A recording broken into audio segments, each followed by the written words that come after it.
안녕하세요. 그린빌 가족 여러분. 오늘 금요일 아침, 8월이 시작되었습니다. 8월 한 달 동안 우리에게 어떤 일이 벌어질지 우리는 모릅니다. 또 어떤 사람이 내 속을 이렇게 긁을 수도 있을 것이고, 또 어떤 일들 때문에 불안함과 두려움이 나를 엄습해 올 수도 있습니다. 그러나 어떠한 상황 속에서도 나를 무너지지 않게 하고 이겨내게 할 수 있는 내 안에 힘이 있으면 절대로 다른 것들 때문에 무너지지 않습니다. 우리 내면에 그러한 환한 주님의 빛이 언제나 머물 수 있게 되기를 간절히 기원합니다. 자, 오늘 저희는 누가복음 9장 우리 28절, 29절의 말씀으로 함께 오늘 이 아침 시작하도록 하겠습니다. 누가복음 9장 28절에서 29절의 말씀.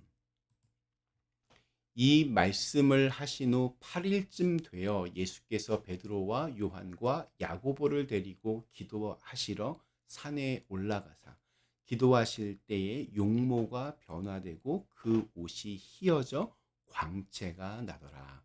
아멘. 네, 우리 오늘부터 읽은 말씀에는 이제 변화산 사건을 다루고 있습니다. 변화산. 사실은 뭐 변화산이라고 하는 지명을 가진 산은 그때 없었습니다. 어떤 산에 가셨는데 그 산에서 예수님의 모습이 이렇게 변화된 모습으로 이렇게 비춰지자 후대의 사람들이 그곳을 변화산이라고 그렇게 부르고 있는 겁니다. 자, 예수님이 산에 오르셨습니다. 기도하시기 위해서였습니다. 예수님이 산에 올라가시는 모습을 상상해 보니 왠지 이렇게 마음이 뭉클해집니다. 산에 오르셨다라고 하는 이 단어에는 단순한 동작 이상의 무게가 담겨 있기 때문입니다. 하나님의 마음을 향해서 땅의 그 시끄러운 소음을 벗고 하늘의 그 고요함을 향해서 주님은 한 걸음씩 한 걸음씩 올라가셨습니다. 그렇게 한 걸음씩 올라가는 노력이 우리의 영적인 생활에서도 필요한 이유입니다. 자, 그런데 그 길에 12제자 모두를 데리고 가지 않으셨습니다. 12제자 가운데 오직 3사람, 베드로와 요한과 야고보만을 데리고 가셨습니다. 주님은 때때로 한 무리 가운데 이렇게 단 3사람만을 따로 데리고 가십니다. 모두를 사랑하시지만 누구에게나 같은 자리로 부르시는 것이 아닙니다. 이 3제자를 다른 제자들보다 더 이렇게 편애해서라기보다는 그때 그들에게 그러한 시간이 필요했기 때문이라고 저는 생각합니다. 기도의 자리는 언제나 그렇듯 고요합니다. 말이 많지 않습니다.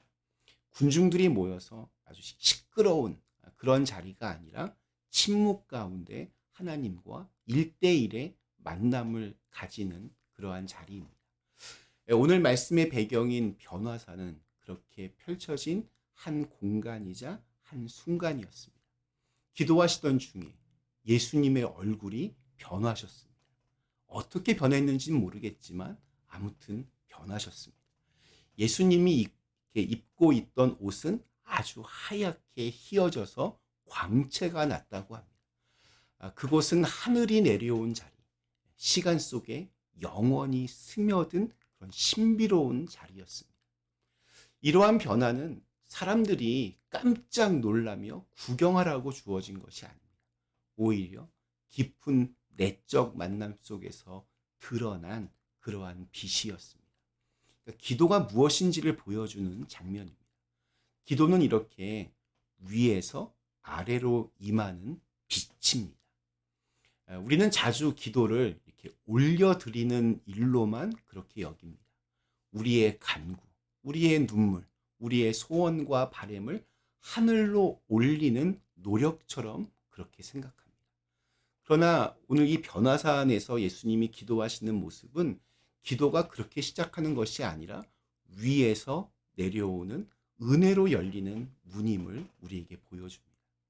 기도란 하나님께서 나에게로 다가오시는 시간입니다.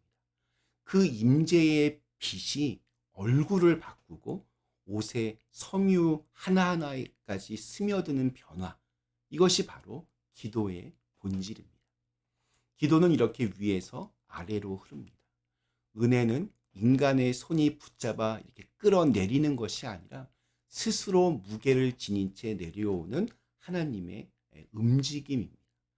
그 운동이, 그 움직임이 머문 자리, 그 한 사람 안에 깃든 변화가 이제 겉으로 그렇게 드러난 것입니다.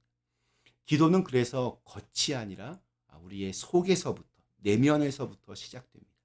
마음의 가장 깊은 곳이 하나님께 열릴 때 하나님은 당신의 얼굴을 우리에게 보이십니다. 그런데 참 은혜로운 것은 그 변화는 대단하거나 요란하지 않습니다. 그냥 희어졌다, 이 말로 끝입니다. 그러나 그 하얀 옷의 빛은 세상의 어떤 하얀보다 더 선명했을 것입니다. 주님의 얼굴도 변했습니다. 어떤 모습으로 변했는지는 모르겠지만 중요한 것은 이 모든 일들이 기도 중에 일어났습니다. 기도는 그렇게 내면의 빛이 얼굴에까지 이르는 과정이라는 그러한 생각이 들었습니다. 일본의 한 남성 엔도 아키라는 젊은 시절 강도와 살인으로 교도소에 수감되어 23년을 복역했습니다. 그에게 감옥은 이제 정말 끝이었습니다. 어린 시절부터 가정 폭력 속에서 자란 그는 인간에 대한 신뢰를 일찌감치 잃었고 또 세상에 대한 분노로 가득 차 있었습니다. 교도소 안에서도 그는 문제 수용자였습니다. 폭언과 폭력적인 반응, 그의 마음은 아주 굳게 닫혀 있었습니다. 그러다 어느 날 교도소 안에서 열리는 예배에 초대를 받았습니다. 그는 처음엔 일부러 방해하려고 예배에 참석했습니다. 아주 냉소적인 눈빛으로 설교자를 째려보고 또 설교 중에 질문을 던져서 흐름을 끊기도 했습니다. 자, 그런데 연세가 아주 지긋하신 목사님은 담담하게 그를 품어주었습니다. 어떤 날은 설교 없이 성경 한 구절만 딱 읽고 기도하겠습니다 라고 말하며 10분을 침묵으로 채우기도 했습니다. 아키라는 이상하게도 그 침묵의 시간들이 마음에 남았다라고 회상합니다. 그 시간이 지나고 나서 그는 알 수 없는 방식으로 마음속에 금이 가기 시작했다라고 고백합니다. 몇 달이 지난 어느 밤 그는 독방에서 잠이 오지 않아 뒤척이다가 습관처럼 바닥에 엎드렸습니다. 그리고 처음으로 입을 열었습니다. 하나님, 정말 살아계십니까? 만약 그렇다면 저 같은 사람도 다시 시작할 수 있을까요? 조용한 속삭임이었고 누구도 듣지 못한 기도였지만 그는 그날 밤 뭔가가 바뀌기 시작했다라고 말합니다. 다음날 그는 처음으로 성경을 빌려서 읽었습니다. 그날 이후에 그는 예배에 빠지지 않고 참석했고 또 교도소 안에서 신학 교육까지 받았습니다. 출소 후에 그는 일본 교도소 사역의 최일선에서 일하면서 자신처럼 그렇게 버림받은 이들에게 복음을 전했습니다. 그는 자신의 자서전에서 자신의 회심 이야기를 이렇게 적고 있습니다. 나는 변화산 같은 특별한 곳에 있지 않았다. 그러나 내 기도에 하나님은 그 빛으로 응답하셨다. 변화산은 높은 곳이 아니라 하나님과 마주하는 가장 낮은 자리였다. 그가 쓴 책 제목이 변화산의 기도였습니다. 그의 간증은 변화는 눈에 띄는 어떤 기적이 아니라 조용히 삶을 돌려 세우는 하나님의 손길에서 시작된다는 것을 말해주고 있습니다.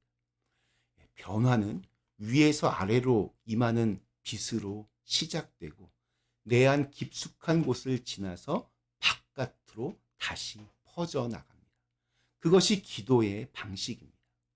세상을 바꾸기 전 한 사람의 얼굴을 바꾸는 것, 그리고 그 얼굴이 속한 삶을 서서히 환하게 밝히는 것. 오늘 우리에게 필요한 변화도 그런 종류의 변화일지도 모르겠습니다. 조용하지만 아주 선명한, 드러나지 않지만 오래도록 남아있는, 우리에게도 조용한 이 변화산의 순간이 필요합니다. 특별히 어떤 자격을 갖춰야 하는 자리가 아닙니다. 다만 마음을 열고 하나님 앞에 서는 자리입니다. 고요하게 자신을 내려놓고 주님의 빛을 기다리는 자리입니다. 그 자리가 변화산이 됩니다. 오늘 우리에게 주신 하루, 그리고 또 8월 한 달 동안도 우리를 조용히 변화시키는 은혜의 빛 아래 머무시기를 간절히 기원합니다. 잠시 함께 기도하겠습니다. 거룩하신 하나님, 저희로 하여금 우리의 삶의 자리에서 아주 특별한 일이 아니더라도 주님의 은혜의 빛을 경험할 수 있는 기도의 자리, 변화산의 자리가 늘 있게 하여 주시옵소서. 그곳을 통하여 나를 변화시키는 주님의 사랑으로 또 어느 누군가에게 그 빛을 전할 수 있는 그런 오늘 하루가 되게 하여 주시옵소서. 예수님의 이름으로 간절히 기도드리옵나이다. 아멘.